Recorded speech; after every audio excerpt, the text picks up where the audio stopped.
नमस्कार. चला आज आपण मँगो मस्तानी बनवूया. कालच माझ्या बहिणीने कणकवलीवरून देवगड हापूस पाठवलेला आहे. मस्त असा आंबा आहे तयार अगदी. त्याची मस्तानी बनवायची आहे. चला मग आजच्या रेसिपीला आपण सुरुवात करूया. मी हे बघा अगोदरच थोडी तयारी करून ठेवली. थोडे ह्याचे आंब्याचे आपले तुकडे करून ठेवले सजावटीसाठी. त्यानंतर ड्रायफ्रूट्स काजू आणि बदाम, ह्याच्याबरोबर तुम्ही पिस्ता असेल तरी घालू शकता.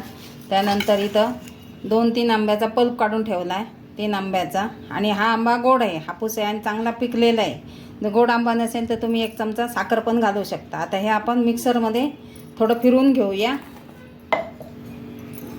हे बघा याच्यामध्ये मी अर्धा पल्प घेतला आहे. आता बदामाचा चुरा टाकते मी थोडा, 5-6 बदामाचा चुरा, तसे 5-6 काजूचा चुरा पण. हे याच्याबरोबर फिरलं ना चव छान येते ह्याला अगदी मस्त. ह्याच्यामध्ये 2 स्कूप मी आईस्क्रीम टाकलं आहे.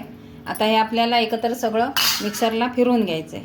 ह्याच्यामध्ये मी अर्धा कप दूध टाकते. हे पण दूध थंड आहे, गरम करून फ्रीजमध्ये थंड केलेलं दूध आहे. आणि ते साई सकट टाकलेलं आहे मी. ते फिरवून घेऊया.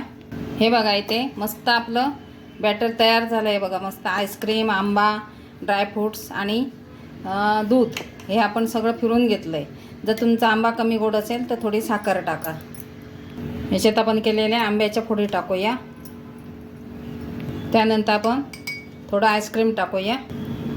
जे आपण तयार केलं आहे बॅटर ते ओतूया. ह्याच्यावर मस्त परत आंब्याच्या फोडी ठेवूया सजावटीसाठी.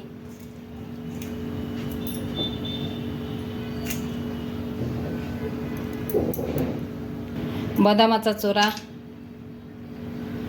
काजूचे तुकडे, अशी मस्त आपली मँगो मस्तानी तयार झालेली आहे. आवडली तर लाईक शेअर नक्की करा.